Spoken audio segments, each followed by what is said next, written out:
ಪೂಜ್ಯಾಯ ರಾಘವೇಂದ್ರಾಯ ಸತ್ಯಧರ್ಮರತಾಯ ಚ ಭಜತಾಂ ಕಲ್ಪವೃಕ್ಷಾಯ ನಮತಾಂ ಕಾಮಧೇನುವೆ. ನನ್ನ ಸಮಸ್ತ bits of India Kannada channel ವೀಕ್ಷಕರೆಲ್ಲರಿಗೂ ಕೂಡ ವಿಭಾ ಶೆಟ್ಟಿ ಮಾಡುವ ನಮಸ್ಕಾರಗಳು. ಮಾಸ ಭವಿಷ್ಯ ಕಾರ್ಯಕ್ರಮಕ್ಕೆ ತಮಗೆಲ್ಲರಿಗೂ ಸ್ವಾಗತ. ಈ ತಿಂಗಳು ಅಂದರೆ ಜುಲೈ ತಿಂಗಳಲ್ಲಿ ನಡೆಯುವಂತಹ ಗ್ರಹಗಳ ಸ್ಥಾನಮಾನದ ಆಧಾರದ ಮೇಲೆ ದ್ವಾದಶ ರಾಶಿಗಳ ಮೇಲೆ ಏನೆಲ್ಲ ಪ್ರಭಾವ ಬೀರುತ್ತೆ ಅನ್ನೋದನ್ನ ನೋಡೋಣ ಬನ್ನಿ. ಇನ್ನು ಈ ತಿಂಗಳಲ್ಲಿ ಗ್ರಹಗಳ ಬದಲಾವಣೆ ಏನಾದರೂ ಇದೆಯಾ ಅಂತಂದ್ರೆ ಖಂಡಿತವಾಗ್ಲೂ ಇದೆ. ಮೊದಲನೇದಾಗಿ ಶುಕ್ರ ಗ್ರಹ 4ನೇ ತಾರೀಕು ಕಟಕ ರಾಶಿಯಿಂದ ಸಿಂಹ ರಾಶಿಗೆ ತನ್ನ ಪತನ ಬದಲಾಯಿಸಿದ್ರೆ, 16ನೇ ತಾರೀಕು ಸೂರ್ಯ ಗ್ರಹ ಮಿಥುನ ರಾಶಿಯಿಂದ ಕಟಕ ರಾಶಿಗೆ ತನ್ನ ಪತನ ಬದಲಾಯಿಸ್ತಾರೆ. ಅದೇ ರೀತಿಯಲ್ಲಿ ಶನಿ ಗ್ರಹ ಕೂಡ 27ನೇ ತಾರೀಕು ತನ್ನ ವಕ್ರ ಚಲನೆನ ಶುರು ಮಾಡ್ತಾರೆ. ಇನ್ನು ಗ್ರಹಗಳ ಸ್ಥಾನ ಹೇಗಿದೆ ಬೇರೆ ಬೇರೆ ಗ್ರಹಗಳದ್ದು ಅಂತ ನೋಡಕ್ ಹೋದ್ರೆ, ಇನ್ನು ಕುಂಭ ರಾಶಿನಲ್ಲಿ ರಾಹು ಗ್ರಹ ಸ್ಥಿತನಾಗಿದ್ದು, ಮೀನ ರಾಶಿನಲ್ಲಿ ಶನಿ ಗ್ರಹ ಸ್ಥಿತನಾಗಿರ್ತಾನೆ. ವೃಷಭದಲ್ಲಿ ಕುಜಗ್ರಹ ಇದ್ರೆ, ಮಿಥುನದಲ್ಲಿ ಬುಧ ಮತ್ತು ಸೂರ್ಯ ಗ್ರಹಗಳಿರ್ತವೆ. ಹಾಗೆ ಇನ್ನು ಕಟಕದಲ್ಲಿ ಗುರು ಗ್ರಹ ಇದ್ರೆ, ಸಿಂಹದಲ್ಲಿ ಕೇತು ಮತ್ತು ಶುಕ್ರರ ಸಮಾಗಮ ಆಗ್ತಾ ಇದೆ. ಸೊ ಹಾಗಿದ್ರೆ ದ್ವಾದಶ ರಾಶಿಗಳ ಮೇಲೆ ಇದರಿಂದ ಏನೆಲ್ಲ ಪ್ರಭಾವ ಬೀರುತ್ತೆ ಅನ್ನೋದನ್ನ ನೋಡೋಣ ಬನ್ನಿ. ಇನ್ನು ಮಕರ ರಾಶಿಯವರ ಜುಲೈ ತಿಂಗಳ ಭವಿಷ್ಯ ಹೇಗಿರುತ್ತೆ ಅಂತ ನೋಡಿದ್ರೆ, ನೋಡಿ, ಮಕರ ರಾಶಿಯವರಿಗೆ ಬಹಳ ದಿವಸದಿಂದ ಕಷ್ಟಗಳು, ಯಾವ ರೀತಿ ಕಷ್ಟಗಳಂದ್ರೆ ಒಂದು ಮುಗಿತಂದ್ರೆ ಇನ್ನೊಂದು ರೆಡಿಯಾಗಿರುತ್ತೆ. ಯಾವಾಗಲೂ ಲೈಫ್ ಟೈಮ್ ನಿಮಗೆ ಇದೇ ಸಮಸ್ಯೆಗಳು ಇದ್ದೇ ಇರುತ್ತೆ. ಆದರೆ ಇವಾಗ ಗುರುದೃಷ್ಟಿ ಬೀಳ್ತಾ ಇರೋದ್ರಿಂದ ಸ್ವಲ್ಪ ಖಂಡಿತವಾಗ್ಲೂ ರಿಲ್ಯಾಕ್ಸೇಷನ್ ನೋಡ್ಬೋದು. ಅದು ಬಿಗ್ ರಿಲ್ಯಾಕ್ಸೇಷನ್ನೇ ನೋಡ್ಬೋದು. ಯಾಕೆ ಅಂತಂದರೆ 7ನೇ ಮನೇಲೆ ಗುರು ಕೂತ್ಕೊಂಡು ತನ್ನ ನೇರ ದೃಷ್ಟಿನ ಲಗ್ನದ ಮೇಲೆ ಬೀಳ್ತಾ ಇರೋದ್ರಿಂದ ಗುರುವಿನ ಅನುಗ್ರಹ ತುಂಬ ಚೆನ್ನಾಗಿರುತ್ತೆ. ಗುರುಬಲ ಬಂದಿದೆ, ಹಣಕಾಸಿನ ಅಭಿವೃದ್ಧಿ ತುಂಬ ಚೆನ್ನಾಗಿರುತ್ತೆ.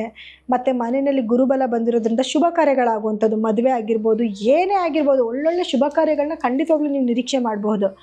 ಆದರೆ ಗುರು ಕಂಬಸ್ಟ್ ಆದಾಗ ಸ್ವಲ್ಪ ದಿನಗಳ ಕಾಲ ಬೇಡ, ಅದಾದಮೇಲೆ ನಿಮಗೆಲ್ಲನೂ ಚೆನ್ನಾಗೇ ಇರುತ್ತೆ. ಇನ್ನು ನಿಮಗೆ 2ನೇ ಮನೆಯಲ್ಲಿ ರಾಹು ಕೂತ್ಕೊಂಡಿರೋದ್ರಿಂದ ಸ್ವಲ್ಪ ಮಾತನ್ನ ಕಂಟ್ರೋಲ್ ಮಾಡ್ಕೋಬೇಕಾಗುತ್ತೆ, ಅಥವಾ ಕುಟುಂಬದಲ್ಲಿ ಯಾರಿಗಾದ್ರೂ ಆರೋಗ್ಯ ಸಮಸ್ಯೆಗಳು ಬರುವಂಥ ಚಾನ್ಸಸ್ ಕೂಡ ಇರುತ್ತೆ. ಇನ್ನು 3ನೇ ಮನೆಯಲ್ಲಿ ರಾಶ್ಯಾಧಿಪತಿನೇ ಕೂತಾನೆ, ಗುರುದೃಷ್ಟಿ ಕೂಡ ಬೀಳ್ತಾ ಇದೆ. ಸೊ ಧೈರ್ಯ ತುಂಬ ಜಾಸ್ತಿ ಆಗುತ್ತೆ, ಸ್ನೇಹಿತರು ಹೊಸ ಹೊಸ ಸ್ನೇಹಿತರು ಪರಿಚಯ ಆಗುತ್ತೆ, ಅದರಿಂದ ಲಾಭ ಕೂಡ ನಿಮ್ಗೆ ಆಗ್ತಾ ಇರುತ್ತೆ. ಸೋಷಿಯಲ್ ಮೀಡಿಯಾದಲ್ಲಿ ಇದ್ದೀರಾ ಅಂತಂದರೆ ಒಳ್ಳೆ ಹೆಸರನ್ನ ಕೂಡ ನೀವು ಮಾಡಬಹುದು.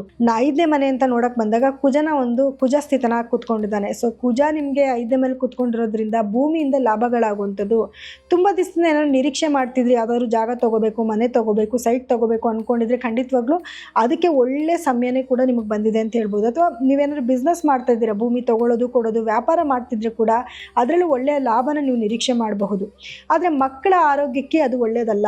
ಮಕ್ಕಳಿಗೆ ಏನಂತಂದರೆ ಆತರದ ನಿರ್ಧಾರಗಳನ್ನ ತೊಗೊಳ್ಳೋದು, ಅಥವಾ ವೆಹಿಕಲ್ಸ್ ಓಡಿಸ್ಬೇಕಾದ್ರೆ ಬಿದ್ದು ಏಟ್ ಮಾಡ್ಕೊಳ್ಳೋದು, ಇದನ್ನು ಕೂಡ ನೀವು ನಿರೀಕ್ಷೆ ಮಾಡಬೇಕಾಗಿ ಬರುತ್ತೆ. ಯಾಕಂದರೆ ಕುಜ 5ನೇ ಮನೆಗೆ ಬಂದಿದ್ದಾನಲ್ಲ, ಅದು ಕೂಡ ಆಗ್ತಾ ಇರುತ್ತೆ.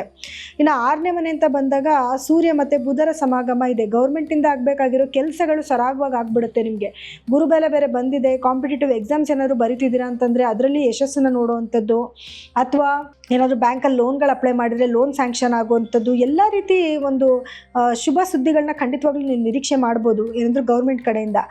ಆರೋಗ್ಯ ಸಮಸ್ಯೆ ಬರ್ಬೋದು ಅಂದರೆ ನರಕ್ಕೆ ಸಂಬಂಧಪಟ್ಟಿರೋ ಸಮಸ್ಯೆಗಳು, ಅಥವಾ ಏನು ಹಾರ್ಟ್ ರಿಲೇಟೆಡ್ ಪ್ರಾಬ್ಲಮ್ಸು, ಅಥವಾ ಹೀಟ್ ರಿಲೇಟೆಡ್ ಪ್ರಾಬ್ಲಮ್ಸ್ನ ನೀವು ಎದುರಿಸಬೇಕಾಗಿ ಬರುತ್ತೆ. ಇನ್ನು 7ನೇ ಮನೆಗೆ ಗುರು ಬಂದು ಗುರು ನೇರ ದೃಷ್ಟಿ ಲಗ್ನದ ಮೇಲೆ ಬೀಳ್ತಾ ಇರೋದ್ರಿಂದ, ಗುರು ದೃಷ್ಟಿ ಬಿದ್ದರೆ ಕೋಟಿ ಪುಣ್ಯ ಅಂತ ಹೇಳ್ತಾರೆ. ಗಂಡ ಹೆಂಡತಿ ಮನೆ ಮಧ್ಯದಲ್ಲಿ ಇದ್ದಂಥ ವೈಮನಸ್ಯಗಳು ದೂರ ಆಗುತ್ತೆ, ಪ್ರೀತಿ ವಿಶ್ವಾಸ ಜಾಸ್ತಿ ಆಗುತ್ತೆ, ಒಬ್ಬರ ಮೇಲೊಬ್ಬರಿಗೆ ಗೌರವನೂ ಕೂಡ ಜಾಸ್ತಿ ಆಗುತ್ತೆ. ಇನ್ನು 8ನೇ ಮನೆಗೆ ನಿಮಗೆ ಕೇತು ಮತ್ತು ಶುಕ್ರರ ಒಂದು ಸಮಾಗಮ ಆಗ್ತಾ ಇದೆ. 8ನೇ ಮನೇಲಿ ಕೇತು ಇರೋದ್ರಿಂದ ಆಪರೇಷನ್ಗಳಾಗುವಂಥ ಚಾನ್ಸಸ್ ಇರುತ್ತೆ. ಶುಕ್ರ ಬೇರೆ ಬಂದಿರೋದ್ರಿಂದ ಗುಪ್ತಾಂಗಗಳಲ್ಲಿ ಸಮಸ್ಯೆ ಅಥವಾ ಯುಟ್ರಸಲ್ಲಿ ಪ್ರಾಬ್ಲಮ್ಸ್ ಆಗುವಂಥ ಚಾನ್ಸಸ್ ಇರುತ್ತೆ. ಸೊ ಕೇರ್ಫುಲ್ ಆಗಿರಿ. ಆ ಥರದ್ದು ಏನಾದರೂ ಬಂದರೆ ಮೊದಲೇ ಡಾಕ್ಟರ್ ಹತ್ರ ಸಲಹೆಗಳನ್ನ ತಗೊಳ್ಳಿ, ಮೇಜರ್ ಪ್ರಾಬ್ಲಮ್ ಆಗೋದಕ್ಕೆ ಬಿಡಬೇಡಿ. ಇನ್ನು ನಿಮಗೆ ನೋಡಿ 11ನೇ ಮನೆ ಕೂಡ ಗುರುದೃಷ್ಟಿ ಬೀಳ್ತಿದೆ, ಲಾಭ ಚೆನ್ನಾಗಾಗುತ್ತೆ. ಏನು ಕೆಲಸದಲ್ಲಿ ಕೈ ಇಟ್ಟರು ಕೂಡ ಲಾಭಗಳು ಬರುತ್ತೆ ನಿಮಗೆ. ಸೊ ಓವರಾಲ್ ಆಗಿ ನೋಡಿದಾಗ ಮಕರ ರಾಶಿಯವರಿಗೆ ಖಂಡಿತವಾಗ್ಲೂ ತುಂಬ ಒಳ್ಳೆ ಸಮಯನೇ. ಆದರೆ ಆರೋಗ್ಯ ದೃಷ್ಟಿನಲ್ಲಿ ಸ್ವಲ್ಪ ನೀವು ಕೇರ್ಫುಲ್ ಆಗಿರಬೇಕಾಗತ್ತೆ. ಇನ್ನು ಪರಿಹಾರ ಏನು ಮಾಡ್ಕೋಬೇಕು ಅಂತ ನೋಡಿದ್ರೆ, ಮೊದಲನೇದಾಗಿ ಕೇತು ನಿಮಗೆ 8ರಲ್ಲಿರೋದ್ರಿಂದ ಪ್ರತಿದಿನ ಗಣಪತಿ ಧ್ಯಾನ ಮಾಡುವಂಥದ್ದು. ಓಂ ಗಂ ಗಣಪತಿಯೇ ನಮಃ ಅನ್ನುವಂಥ ಮಂತ್ರನ ಪ್ರತಿದಿನ ಹೇಳ್ಕೊಳ್ಳೋದು. ಮತ್ತು ಈ ಏನು ಸಂಕಷ್ಟ ಚತುರ್ಥಿ ದಿವಸ 21 ಗರಿಕೆ ಹುಲ್ಲನ್ನ ತೊಗೊಂಡೋಗಿ ಗಣಪತಿಗೆ ಕೊಟ್ಟು ಬರುವಂಥದ್ದು. ಮತ್ತು ಶುಕ್ರನು 8ಕ್ಕೆ ಹೋಗಿರೋದ್ರಿಂದ ನಾನು ಹೇಳ್ದೆ ಕೆಲವು ಸಮಸ್ಯೆ ಬರುತ್ತೆ ಅಂತ.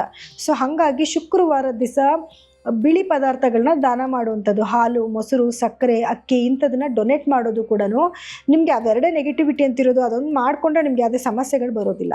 ಇನ್ನು ಇದಾಗಿತ್ತು ದ್ವಾದಶ ರಾಶಿಗಳ ಈ ತಿಂಗಳ ಒಂದು ಫಲಾನುಫಲಗಳು. ನೀವೇನಾದರೂ ನಿಮ್ಮ ವೈಯಕ್ತಿಕ ಜಾತಕನ ಒಮ್ಮೆ ಪರೀಕ್ಷೆ ಮಾಡಿಸ್ಕೋಬೇಕು ಅಂದರೆ ಕೆಳಗಡೆ ಸ್ಕ್ರೋಲ್ ಆಗ್ತಿರೋಂಥ ನಮ್ಮ ನಂಬರ್ಗೆ ಕರೆ ಮಾಡಿ ನಿಮ್ಮ ಅಪಾಯಿಂಟ್ಮೆಂಟ್ನ ಫಿಕ್ಸ್ ಮಾಡ್ಕೋಬೋದು.